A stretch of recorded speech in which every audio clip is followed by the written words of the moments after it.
শোনো তাহলে প্রথম গল্পটা। রেডি হও, তোমাকে কাজে যেতে হবে। হ্যালো, হ্যাঁ বলুন। আমরা এখানে আছি, তুমি কোথায়? আসছি, কয়েক মিনিট। নতুন নাকি?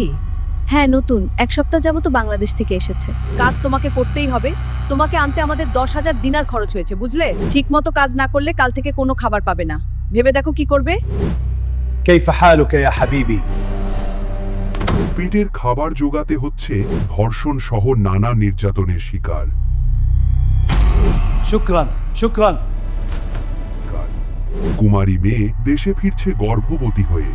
তার পিতাকে আমি জানি না, তাহলে কি আমার মেয়ের পড়াশোনা হবে না? মা, আমি কি স্কুলে পড়তে পারবো না? বিদেশ থেকে টাকা পাঠাইতো আর পেটে করে মেয়ে নিয়ে এসেছে যার কোনো পিতৃ পরিচয় নেই। আর তারপরেই একজন রেমিটাস যোদ্ধার জীবনে ঘটে এমন এক করুণ কাহিনী। কোন বাড়িটা সেটা দেখিয়ে তুমি ভ্যানিশ হয়ে যাও, তোমাকে দেখে ওরা ভয় পাবে। ألف ليلى ألف ليلى ألف ليلى